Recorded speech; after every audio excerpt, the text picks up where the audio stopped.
मैं अमित शर्मा। आप 11th से सीनियर में अपग्रेड हो चुके हैं। सीनियर में फिजिक्स में फर्स्ट टाइम आपको एक बात पता करनी है कि सीनियर क्लास की फिजिक्स के अंदर आपके सिलेबस में चैप्टर्स की क्या स्थिति है। हमें ये बात बहुत अच्छी तरह से समझनी है कि फिजिक्स के हर एक चैप्टर का एक निश्चित स्थान होता है।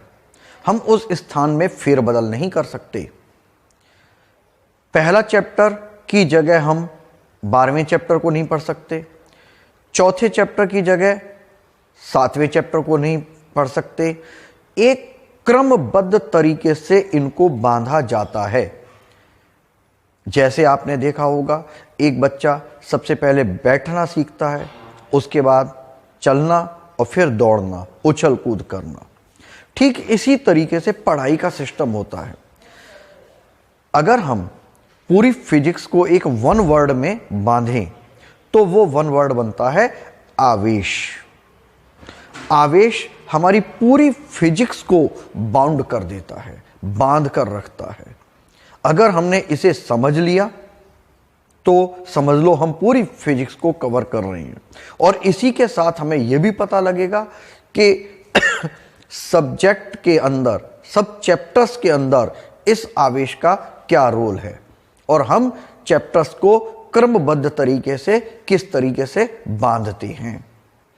तो हम अब शुरू करने जा रहे हैं फिजिक्स सिलेबस की जानकारी की स्थिति।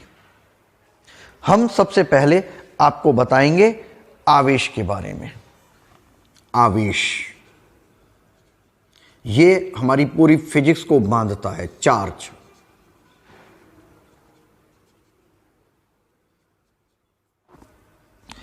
अब आवेश की 3 अवस्थाएं हैं। एक स्थिर अवस्था, दूसरी गतिमान अवस्था और तीसरी आपकी दोलन अवस्था। मतलब जब चार्ज स्टेबल होता है, मूवेबल होता है, एक्सेलरेट और ऑसिलरेट होता है। जब किसी भी वस्तु में चार्ज स्टेबल पोजीशन में होता है तो हम स्थिर अवस्था के गुण व अन्योन्य क्रिया का अध्ययन करते हैं। तो यह कहलाती है स्थिर विद्युतकी। स्थिर विद्युतकी के अंदर हम कूलॉम लॉ पढ़ते हैं, कूलाम का नियम।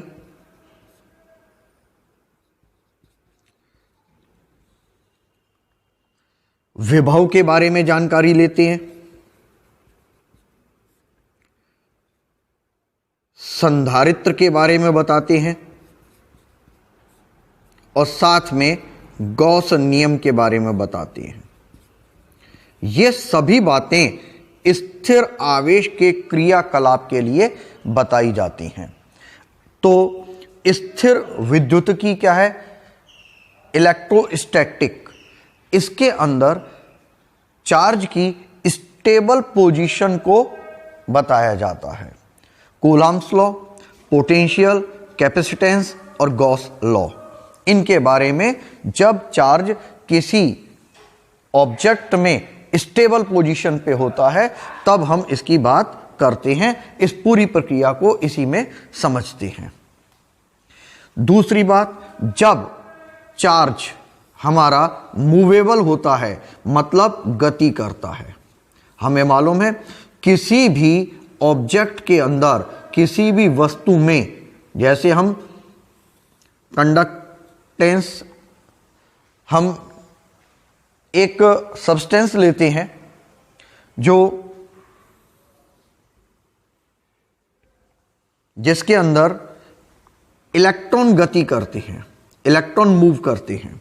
अब हम नॉर्मल रूप से जानते हैं कि इलेक्ट्रॉन जब गति करते हैं तो धारा प्रवाहित होती है। इलेक्ट्रॉन का गति करना धारा प्रवाहित करता है, आवेश प्रवाह की दर धारा कहलाती है।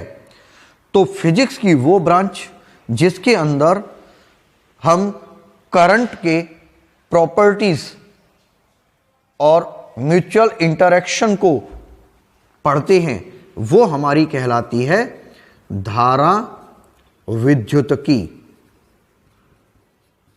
Current electricity. ये जो इलेक्ट्रिसिटी है ये चार्ज पर डिपेंड करती है, आवेश प्रवाह की दर, मतलब ये धारा को बतलाती है, आवेश की गतिमान अवस्था को बतलाती है। अब इस धारा विद्युतिकी के अंदर हम ओम के नियम के बारे में जानकारी लेते हैं, सेलों के संयोजन के बारे में जानकारी लेते हैं। सेलों का संयोजन मतलब समानांतर क्रम और श्रेणी क्रम, प्रतिरोधों के श्रेणी क्रम समानांतर क्रम के बारे में जानकारी लेते हैं। ऐसे ही हम प्रतिरोधकता के बारे में जानकारी लेते हैं, resistivity. Ohm's law, combination of cell, resistivity, और इसी के साथ हमें किरचॉफ लॉ,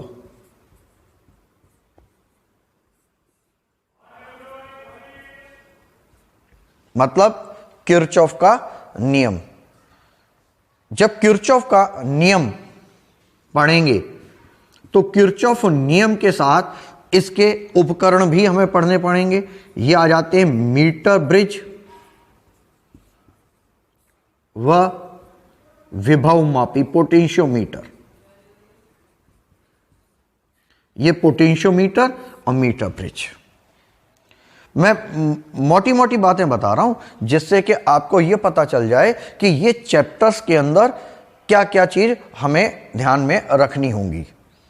जब चैप्टर शुरू होगा तो हम इसके अंदर और ज्यादा चले जाएंगे। तो पहली बात थी जब चार्ज स्टेबल पोजीशन में होता है, दूसरी बात आई जब चार्ज मूवेबल पोजीशन में होता है।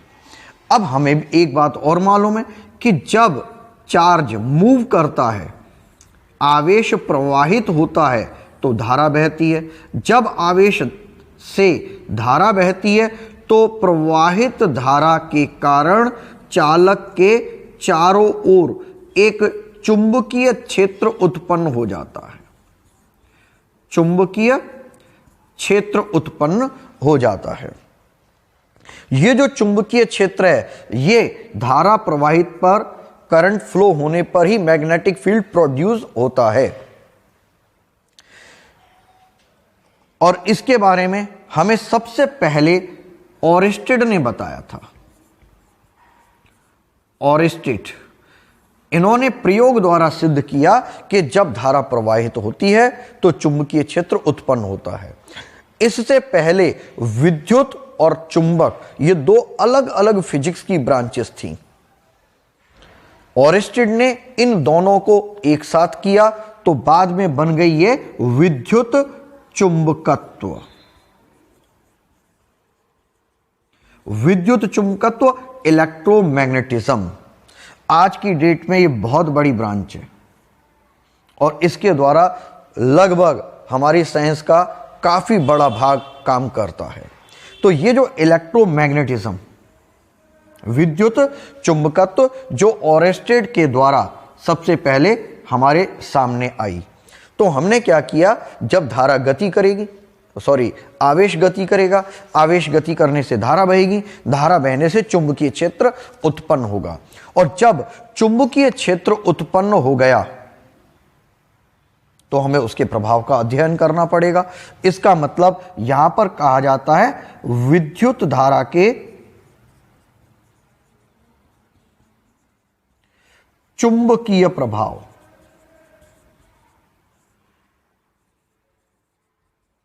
विद्युत धारा के चुंबकीय प्रभाव के बारे में हमें यहां पे जानकारी लेनी पड़ेगी। यहां पर क्या हो गया, magnetic effect of electric current. अब इसके अंदर हम क्या करते हैं, जो विद्युत धारा के चुंबकीय प्रभाव में हमें पता करना पड़ेगा बायो-सावर्ट नियम। बायो-सावर्ट नियम के बारे में, विद्युत धारा का चुंबकीय प्रभाव को व्यक्त करने वाला एम्पियर का नियम।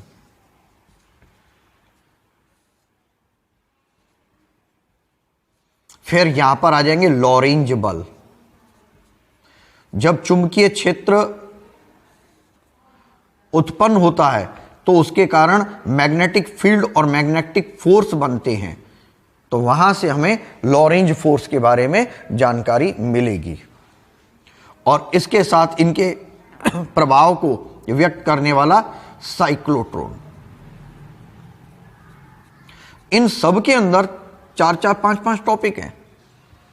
बायो-सावर्ट नियम के अपने अलग 3-4 टॉपिक मिलेंगे, एम्पियर के नियम के अलग क्वेश्चंस होंगे, लॉरेंज बल पर आधारित होंगे, साइक्लोट्रॉन अपने आप में एक अच्छा खासा टॉपिक है। तो कुल मिलाकर ये जो विद्युत धारा के चुंबकीय प्रभाव हैं, विद्युत धारा के चुंबकीय प्रभाव हमें एक तरह से इन पार्टों में मुख्य रूप से हमें पढ़ना पड़ेगा।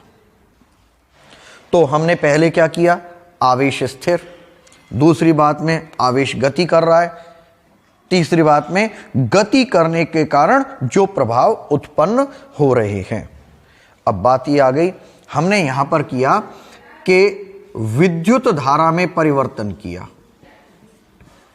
विद्युत धारा में परिवर्तन, विद्युत धारा में परिवर्तन करने से चुंबकीय क्षेत्र उत्पन्न हुआ। अब वैज्ञानिक इसके विपरीत भी चलते हैं। उन्होंने कहा, उन्होंने क्या, फैराडे ने अपना एक विचार रखा और उसे सिद्ध भी किया।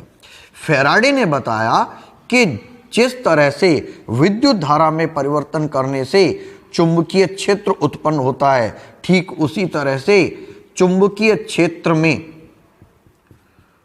परिवर्तन करने से हमें विद्युत धारा प्राप्त होनी चाहिए। चुंबकीय क्षेत्र में परिवर्तन करने से हमें विद्युत धारा प्राप्त हो गई। अब फैराडे ने किया, एक प्रयोग किया, प्रयोग के में एक चुंबक ली गई और दूसरा एक कुंडली ली। जब हम चुंबक को इसके पास लेके जाएंगे तो चुंबक से उत्पन्न होने वाली चुंबकीय बल रेखाएं, आपने 11वीं क्लास तक पढ़ा है कि चुंबक चुंबकीय क्षेत्र को उत्पन्न करती है और चुंबकीय बल रेखाएं बताती है। तो यहां से जो चुंबकीय बल रेखाएं होंगी, वो चुंबकीय बल रेखाएं इस कॉइल में से होकर जाएंगी और जब ये इसमें से होकर निकलेंगी तो इस कॉइल से संबंधित एक धारामापी गैल्वेनोमीटर को लगाया जाता है। धारामापी मतलब धारा मापने का यंत्र, जो यह बतलाता है कि परिपथ में धारा प्रवाहित हो रही है। जब यह धारा प्रवाहित होती है, यहां पे धारामापी से पता लगता है और यह धारा चुंबक के द्वारा प्राप्त हो रही है, मतलब चुंबक के प्रेरित करने से, चुंबक के प्रेरित करने से धारा का प्रवाह होता है। इस कारण इसको कहते हैं प्रेरित धारा। यह कहलाती है आपकी प्रेरित धारा। और यह जो पूरी प्रक्रिया है, यह कहलाता है विद्युत चुंबकीय प्रेरण। फैराडे ने एक मैग्नेट ली, कॉइल ली, मैग्नेट को जब मूव करवाया तो कॉइल से जो इलेक्ट्रिक लाइन ऑफ फोर्स में डिफरेंस हुआ, परिवर्तन हुआ, उसके कारण कॉइल के इलेक्ट्रॉन पर एक फोर्स अप्लाई हुआ। कॉइल के इलेक्ट्रॉन पर फोर्स अप्लाई हुआ जिसके कारण करंट फ्लो हुआ, तो यह कहलाता है EMF, इलेक्ट्रोमोटिव फोर्स, जिसके कारण करंट इंड्यूस्ड होता है। यह इंड्यूस्ड करंट कहलाता है। और यह पूरा का पूरा सिस्टम विद्युत चुंबकीय प्रेरण कहलाता है, इलेक्ट्रोमैग्नेटिक इंडक्शन। अब इसके अंदर हम किस किस प्रकार से करंट का फ्लो होता है, एक हम छड़ लेंगे। चालक छड़ के अंदर यहां पर ईएमएफ प्रोड्यूस होगा, इसके बारे में जानकारी लेंगे।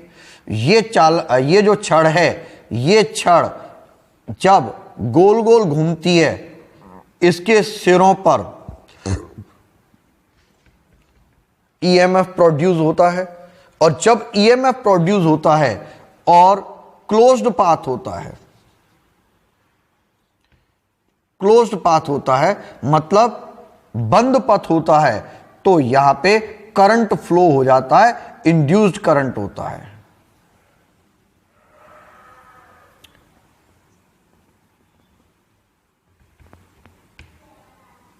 इंड्यूस्ड करंट मतलब प्रेरित धारा प्रवाहित होती है।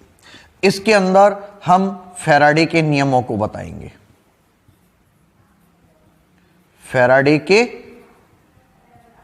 नियमों के बारे में पूरी जानकारी प्राप्त करेंगे और इसके द्वारा ही इसका जो सबसे बड़ा एग्जाम्पल और सबसे व्यवहारिक एग्जाम्पल है वो है हमारा ट्रांसफार्मर। ट्रांसफार्मर एसी ट्रांसफार्मर भी होते हैं और डीसी ट्रांसफार्मर भी होते हैं। वर्तमान में जितना भी लाइट का काम है, विद्युत का काम है, वो सब ट्रांसफार्मर के द्वारा किया जाता है। तो अगला पार्ट जो हमारा बनेगा वो क्या बनेगा? Alternating current. और अल्टरनेटिंग करंट कहां से प्राप्त होता है? ट्रांसफार्मर के द्वारा प्राप्त होता है। फैराडे के नियमों से ही हम जानेंगे कि स्वप्रेरण क्या है और अन्योन्य प्रेरण क्या है। अन्योन्य प्रेरण क्या है? इस पूरी प्रक्रिया में देखो हमने क्या किया। सबसे पहले आवेश जब स्थिर होता है तो इलेक्ट्रोस्टैटिकी, जिसके अंदर इलेक्ट्रोस्टैटिक्स में हमने स्थिर आवेश के गुण और उसकी अन्योन्य क्रिया के बारे में जानकारी ली। प्रॉपर्टी और इंटरैक्शन ये हर समय चलेंगे। प्रॉपर्टी और इंटरैक्शन को जब हम पढ़ेंगे तो वो फिजिक्स की ब्रांच कहलाएगी। मतलब स्टेबल चार्ज पर प्रॉपर्टी और इंटरैक्शन इलेक्ट्रोस्टैटिक। जब इलेक्ट्रॉन फ्लो हो रहा है उसके समय प्रॉपर्टी और इंटरैक्शन उसकी मैं पढ़ाई की, तो ये कहलाएगी हमारी करंट इलेक्ट्रिसिटी। जब करंट फ्लो हो रहा है, फ्लो होने पर कंडक्टेंस के चारों तरफ, कंडक्टर के चारों तरफ एक मैग्नेटिक फील्ड प्रोड्यूस होगा। उस मैग्नेटिक फील्ड, इलेक्ट्रिक करंट के कारण मैग्नेटिक फील्ड के बारे में, उसकी प्रॉपर्टी और इंटरैक्शन के बारे में जानकारी लेंगे तो हमारे पास इलेक्ट्रोमैग्नेटिक इंडक्शन, इलेक्ट्रोमैग्नेटिज्म बनेगा, जिसके अंदर सबसे पहले हम बात करेंगे विद्युत धारा के चुंबकीय प्रभाव, magnetic effect of electric current. जब magnetic effect of electric current के बारे में हमें जानकारी मिल गई तो उसके बाद इसका उल्टा वर्जन प्राप्त होगा। उल्टे वर्जन में क्या होगा कि हमें जब मैग्नेटिक फील्ड में परिवर्तन करेंगे तो हमें इलेक्ट्रिक करंट प्राप्त होगा। इलेक्ट्रिक करंट वर्तमान में जितना भी अल्टरनेटिव करंट है वो हम इसी प्रभाव से प्राप्त करते हैं। तो इस तरीके से अब यहां पर हमें इलेक्ट्रिक करंट भी मालूम है और उसका इफेक्ट भी मालूम है। तो अब हम यहां पे बात करते हैं, इसके बीच में हम एक बात ले लेंगे, हमें मैग्नेटिज्म के बारे में पूरी जानकारी होनी जरूरी है। तो हम यहां पे प्राप्त करते हैं मैग्नेटिज्म, चुंबकत्व। यहां पर हम चुंबकत्व के बारे में प्राप्त करेंगे जानकारी। मैग्नेटिज्म यानी कि चुंबकत्व। तो अगर हम क्रम से देखें तो सबसे पहले स्थिर आवेश के बारे में बात की, तो स्थिर आवेश के बारे में हमारा ये पहला चैप्टर बन गया, पहली इकाई यूनिट फर्स्ट बन गई। ये हमारी बन गई यूनिट सेकंड। और मैग्नेटिक इफेक्ट ऑफ करंट लें तो ये हमारी बन गई तीसरी। और इस तीसरे के अंदर ही हमें मैग्नेटिज्म के बारे में पूरी जानकारी चाहिए होगी, जिसके कारण हम इसका काम आसानी से कर सकते हैं। फिर हमारे पास आ जाते इलेक्ट्रोमैग्नेटिक, यहां पर क्या आ जाएगा हमारे पास विद्युत चुंबकीय प्रेरण। विद्युत चुंबकीय प्रेरण हमारे पास यह बात बन जाएगी चौथी इकाई।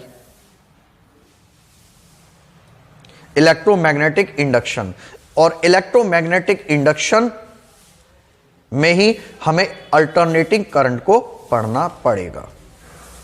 यह हमारा एक पूरा सिस्टम, इस पूरे सिस्टम के अंदर जो इलेक्ट्रॉन होता है, इलेक्ट्रॉन वो पदार्थ में रहता है,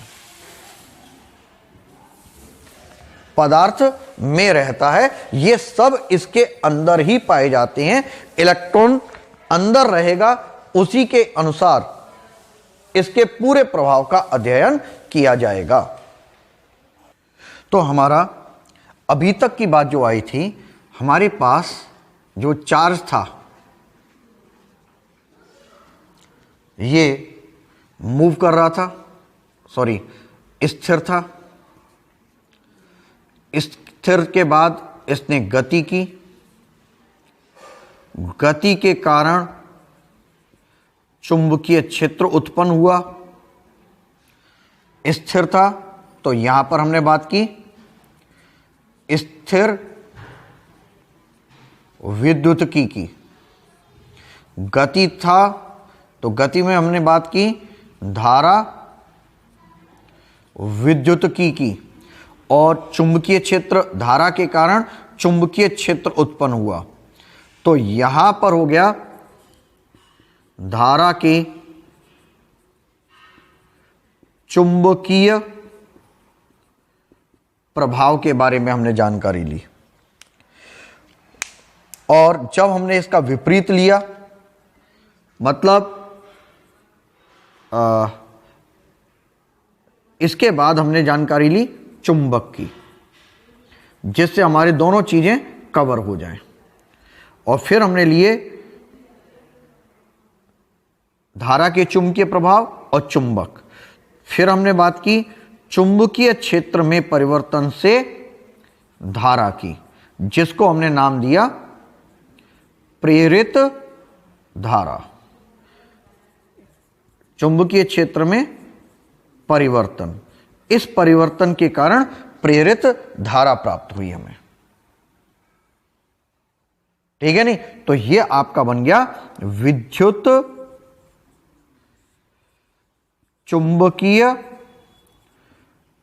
प्रेरण।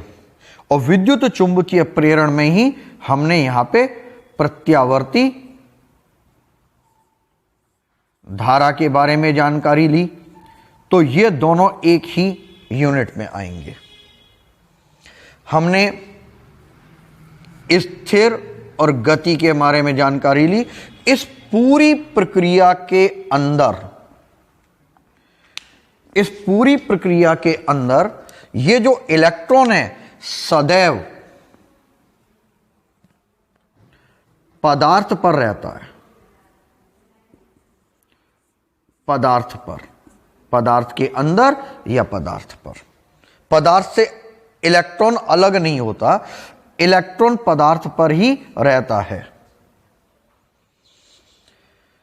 अब बात आती है जब यह पदार्थ से बाहर जाता है। अभी तो हम सतह के अंदर थे, सतह पर थे।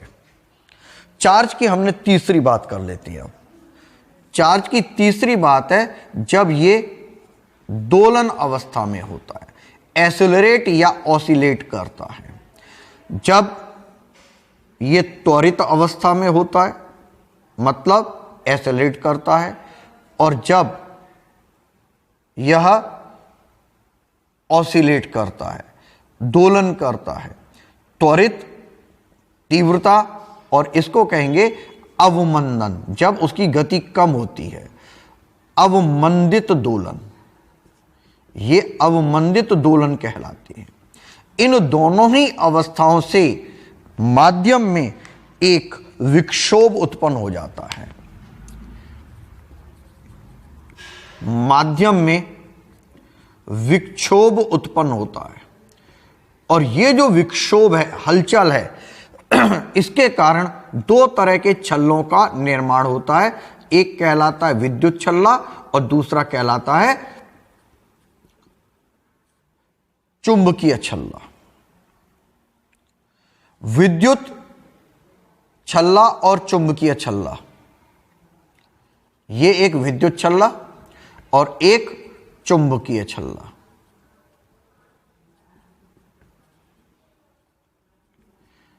ये दोनों के दोनों एक साथ उत्पन्न होते हैं और प्रकाश के वेग से गति करते हैं, प्रकाश के वेग से गतिमान होते हैं। जब ये प्रकाश के वेग से गति करते हैं तो ये कहलाती है पूरी विद्युत चुंबकीय तरंगें। अब इन्हें विद्युत चुंबकीय तरंगें क्यों कहते हैं? इसको अपने कहते हैं ईएम वेव्स। ये इलेक्ट्रोमैग्नेटिक वेव्स कहलाती हैं। अब इन्हें इलेक्ट्रोमैग्नेटिक वेव्स क्यों कहा जाता है? इलेक्ट्रोमैग्नेटिक वेव्स आपने समझ लिया होगा, विद्युत और चुंबकीय छल्ला एक साथ उत्पन्न होती हैं और एक साथ ही प्रकाश के वेग से गतिमान होती हैं, तो विद्युत चुंबकीय तरंगें कहलाती हैं। विद्युत चुंबकीय तरंगें कहां से प्राप्त होती हैं? यह सूर्य,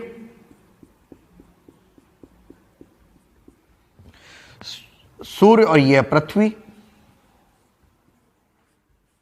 सूर्य से जो पृथ्वी तक किरणें आती हैं वो विकिरण कहलाती हैं।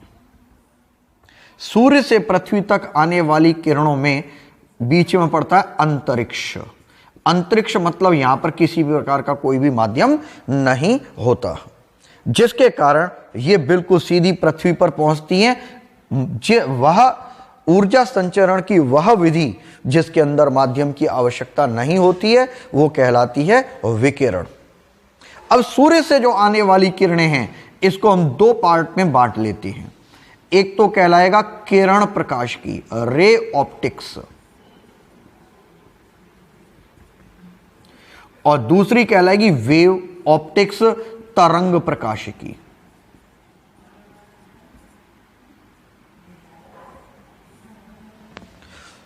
ये हमें विद्युत चुंबकीय तरंगों से प्राप्त हुई हैं। तो ये दो पार्ट हो गए जो प्रकाशिकी के हैं, किरण प्रकाश की और तरंग प्रकाश की। ये जो पार्ट है ये इसका स्थान कभी सबसे लास्ट में हो जाता है, कभी सबसे पहले हो जाता है और कभी बीच में हो जाता है। ये बिल्कुल स्पेसिफिक रूप से रखा जाता है। अब हम बात करेंगे, यहां पर हम बात कर रहे थे अभी तक कि जब तक इलेक्ट्रॉन पदार्थ के अंदर था, अब किसी भी सतह से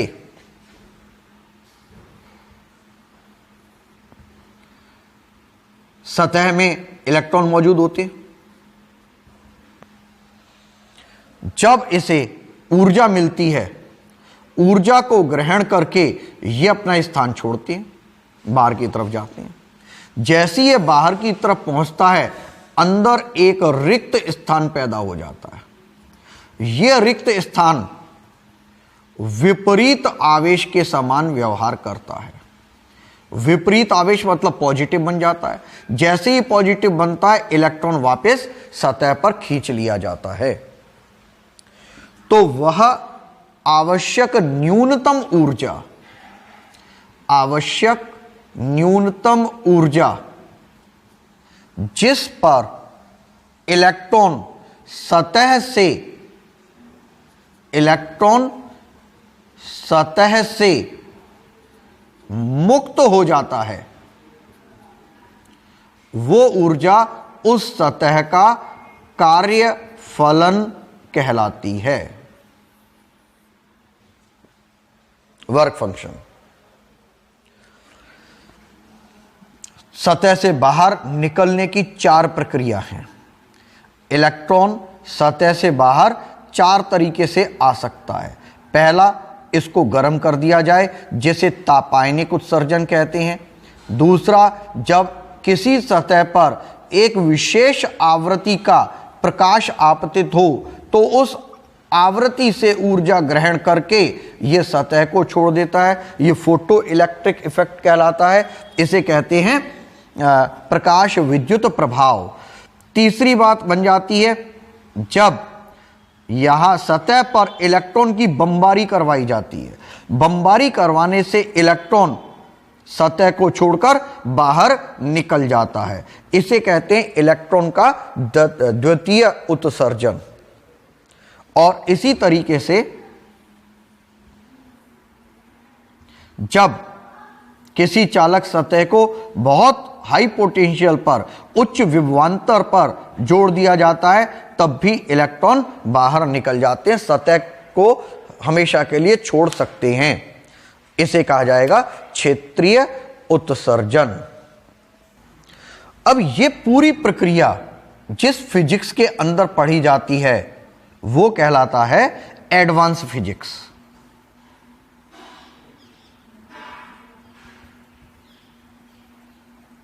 एडवांस फिजिक्स। और हम वर्तमान में इसे पढ़ेंगे प्रकाश विद्युत प्रवाह के अंतर्गत। प्रकाश विद्युत प्रवाह में इलेक्ट्रॉन सतह से बाहर आ जाता है, इस बारे में जानकारी लेंगे। इसी चैप्टर में हम पढ़ेंगे प्रकाश की द्वैत प्रकृति होती है, डी ब्रोगली परिकल्पना, प्रकाश की द्वैत प्रकृति के बारे में, डी ब्रोगली परिकल्पना के बारे में इसी चैप्टर में पढ़ेंगे। अब यह है क्या चीज, डिटेल में तो वहां पर बताएंगे, संक्षिप्त में बता देते हैं कि प्रकाश तरंगों के रूप में आता है। वैज्ञानिकों ने सिद्ध किया यह कण रूप भी होता है। तरंग वाले गुण कण को प्रभावित नहीं करते और कण वाले तरंग को प्रभावित नहीं करते, मतलब ये एक दूसरे की व्याख्या नहीं कर सकते। इस कारण दोनों ही गुणों को मान्यता दी गई, इसलिए इसे प्रकाश की द्वैत प्रकृति कहते हैं। डी ब्रोगली परिकल्पना क्या है? डी ब्रोगली परिकल्पना इसकी उल्टी है। प्रकाश जिस तरीके से तरंग और कण दोनों रूपों में पाया जाता है, उसी तरह से किसी भी पदार्थ में ये गुण होने चाहिए। मतलब पदार्थ कण रूप में तो होता ही है, परंतु विशेष अवस्थाओं में उसे तरंग प्रकृति भी प्रदर्शित करनी चाहिए। ये डी ब्रोगली ने सोचा था, इस कारण उसे परिकल्पना कहा गया और उसने मूलभूत सिद्धांतों को मिलाकर अपनी परिकल्पना को सिद्ध भी कर दिया। लेकिन इसका प्रैक्टिकल नहीं हो पाया, तो प्रैक्टिकल के लिए एक नए वैज्ञानिक आए, वो थे डेविसन जर्मर। डेविसन जर्मर ने डी ब्रोगली परिकल्पना का प्रायोगिक सत्यापन किया। यह प्रायोगिक सत्यापन किया गया। इन सब के बारे में हमें प्रकाश विद्युत प्रभाव के अंदर पढ़ना।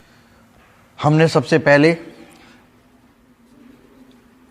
स्थिर आवेश के बारे में जानकारी ली, फिर गतिमान आवेश के बारे में जानकारी ली। गतिमान आवेश के बाद हमने आवेश के दोलन के बारे में जानकारी ली।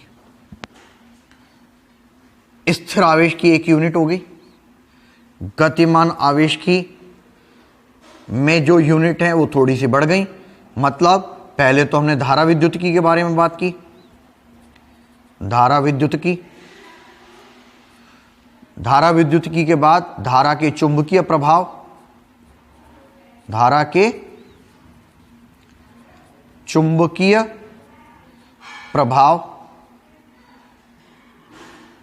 धारा के चुंबकीय प्रभाव के बाद हमने चुंबकीय क्षेत्र से उल्टा काम किया, चुंबकीय क्षेत्र में परिवर्तन करने से धारा प्राप्त की। मतलब विद्युत चुंबकीय प्रेरण।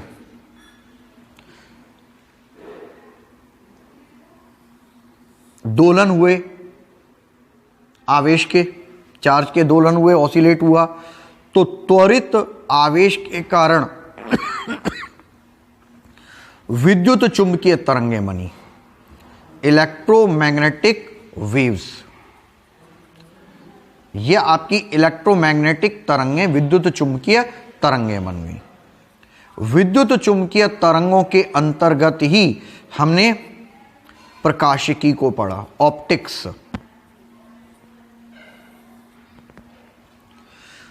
ये गतिमान आवेश और स्थिर आवेश, इन दोनों से एक बात क्लियर हुई, इन दोनों के अंदर यहां पर इलेक्ट्रॉन सतह या कहेंगे कि पदार्थ में उपस्थित होता है, चाहे वो स्थिर अवस्था में हो या गतिमान अवस्था में हो। जब सतह से इलेक्ट्रॉन मुक्त होता है वो कहलाता है प्रकाश विद्युत प्रभाव। इसको कहा जाता है एडवांस फिजिक्स। ये हमारी एडवांस फिजिक्स है। अब बात ये इलेक्ट्रॉन के बारे में हो रही थी मुख्य रूप से बात। तो इलेक्ट्रॉन कहां पाया जाता है? किसी भी पदार्थ की सबसे छोटी इकाई, सबसे छोटी इकाई में पाया जाता है। सबसे छोटी इकाई कौन सी कहलाती है? परमाणु। परमाणु के केंद्र में नाभिक होता है जो धनावेशित है। इसके चारों तरफ इलेक्ट्रॉन चक्कर लगाते हैं, इलेक्ट्रॉन घूमते हैं, जो स्थायी कक्षाओं में घूमते हैं। हम मुख्य रूप से इलेक्ट्रॉन के बारे में बात कर रहे थे। तो अब हमें पूरे परमाणु के बारे में जानकारी लेनी है। परमाणु में हमें नील्स बोहर की परिकल्पनाएं, रदरफोर्ड ने किस तरीके से परमाणु के नाभिक का व्यास प्राप्त किया, नील्स बोहर की कमी आ जाएंगी। आयनन विभव, उत्तेजन विभव, आयनन विभव, उत्तेजन विभव, हाइड्रोजन परमाणु की त्रिज्या, वेग, कुल ऊर्जा, टोटल एनर्जी, इन सब के बारे में हमें परमाणु के बारे में पढ़ना पड़ेगा। जब हमने परमाणु के बारे में जानकारी ली तो अब उसके बाद अंदर की तरफ एंटर करेंगे। अंदर के तरफ एंटर करेंगे तो अंदर क्या पड़ता है? नाभिक। जब हम अंदर की तरफ जाएंगे तो क्या आएगा यहां पे? नाभिक। नाभिक के अंदर प्रोटॉन और न्यूट्रॉन पाए जाते हैं। जब ये प्रोटॉन और न्यूट्रॉन हैं तो पहले प्रोटॉन और न्यूट्रॉन के बारे में पूरी जानकारी लेंगे और इस नाभिक से ही अल्फा, बीटा और गामा कण निकलते हैं। अल्फा, बीटा और गामा कण का स्वतः उत्सर्जन होता है। स्वतः उत्सर्जन के कारण यह कहलाती है रेडियो एक्टिविटी।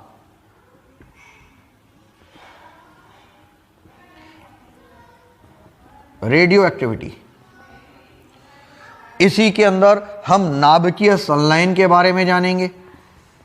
नाभिकीय संलयन और नाभिकीय विखंडन, सूर्य से प्राप्त आने वाली ऊर्जा, सौर ऊर्जा, प्रोटॉन प्रोटॉन चक्र, प्रोटॉन न्यूट्रॉन, प्रोटॉन प्रोटॉन चक्र के बारे में और प्रोटॉन न्यूट्रॉन चक्र के बारे में, यह सब जानकारी हमें कहां पे प्राप्त होगी? नाभिक के अंदर प्राप्त होगी। अब जब इतनी बात पता लग गई, स्वतः उत्सर्जन पता लग गया,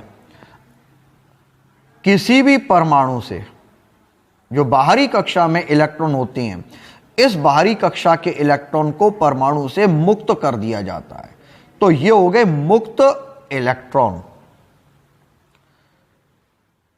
अगर ये मुक्त हैं तो ये कहलाएंगे चालक पदार्थ, और अगर ये बंधे हुए हैं, बाउंडेड इलेक्ट्रॉन है, तो कहलाएंगे कुचालक पदार्थ। और जब ये शिथिल अवस्था में हैं तो शिथिल अवस्था में कहलाएंगे अर्धचालक। अर्धचालक की विशेषता है, अर्धचालक पदार्थों के अंदर अगर थोड़ी सी अशुद्धि मिला दें, थोड़ी सी अशुद्धि मिला दें, तो ये अशुद्धि के कारण इनकी चालकता में बहुत अधिक वृद्धि हो जाती है। इस अशुद्धि के कारण ये पी टाइप और एन टाइप अर्धचालक बन जाते हैं। जब इन दोनों को मिला दिया जाता है तो यह कहलाता है पी एन संधि डायोड। और संधि डायोड से हमें ट्रांजिस्टर एन पी एन और पी एन पी नाम से ट्रांजिस्टर प्राप्त होते हैं। और इस ट्रांजिस्टर से वर्तमान फिजिक्स चल रही है, पूरी साइंस इसी के आगे पीछे घूम रही है। तो ट्रांजिस्टर की सहायता से कंप्यूटर, पूरा कंप्यूटर बनता है, जिसके अंदर एंड गेट, और गेट और नॉट गेट बनते हैं, जो प्राइमरी है। इसके बाद नैंड गेट और नॉर गेट, ये सारे गेट बनते हैं। मतलब पूरे कंप्यूटर की हमें जानकारी लेनी होगी। और इस पूरी जानकारी, ये पूरी जानकारी आती है इलेक्ट्रॉनिक्स में।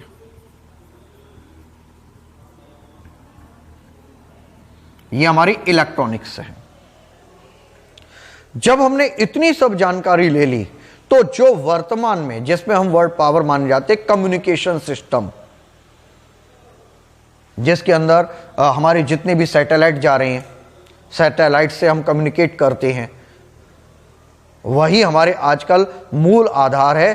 कौन सा देश कितना ज़्यादा आत्मनिर्भर है, साइंस में कितना ज़्यादा आगे बढ़ रहा है, ये सब हमारा कम्युनिकेशन सिस्टम के द्वारा ही पता चलता है। कम्युनिकेशन सिस्टम जिस देश का जितना ज़्यादा सॉलिड होगा, वो देश उतना ही ज़्यादा विकसित माना जाता है। तो अब हमारे पास आ जाता है सूचना तंत्र, जिसके अंदर हम कम्युनिकेशन सिस्टम के बारे में पूरी जानकारी प्राप्त करते हैं। तो इस तरीके से हमारा पूरी फिजिक्स का अवलोकन हो जाता है। जब आवेश स्थिर रहता है, जब आवेश गति करता है और जब आवेश दोलन करता है। हमारे पढ़ने का भी यही क्रम रहता है। सबसे पहले हम स्थिर आवेश के बारे में बात करते हैं, फिर गतिमान आवेश के बारे में, फिर इसके प्रभाव के बारे में, और उसके बाद इसका विपरीत क्रम धारा के कारण चुंबकीय क्षेत्र और चुंबकीय क्षेत्र के कारण धारा। फिर हम आते हैं विद्युत चुंबकीय तरंगों पर। अब इसकी स्थिति कई बार बदलती जाती है, अलग अलग सिलेबस में अलग अलग बोर्ड कभी इसे इसके बाद पढ़ाते हैं और कभी सबसे लास्ट में ले जाते हैं। जब हम विद्युत चुंबकीय तरंगें पढ़ेंगे तो हमारे पास ऑप्टिक्स प्रकाशिकी पढ़नी पड़ेगी।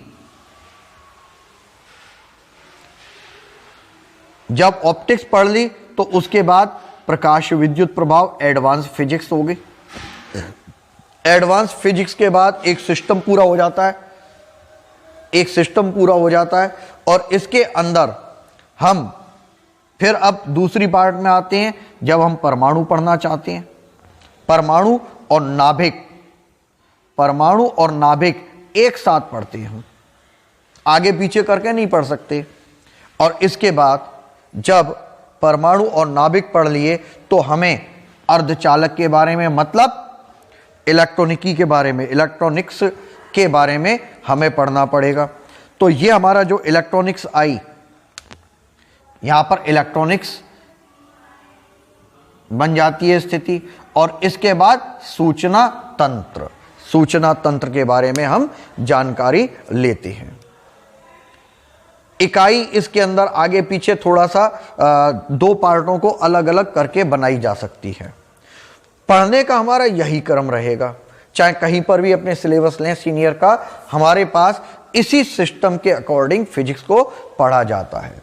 तो आज का जो सिस्टम है, तो अब जो मैंने आपको आज की जानकारी दी कि आवेश ने पूरी फिजिक्स को किस तरीके से बाउंड किया हुआ है, हमारे सभी चैप्टर्स का एक विशेष क्रम होता है। उन सभी चैप्टर्स के बारे में संक्षिप्त जानकारी मैंने आपको देने का प्रयास किया है। उम्मीद करता हूं आपको ये पसंद आएगा।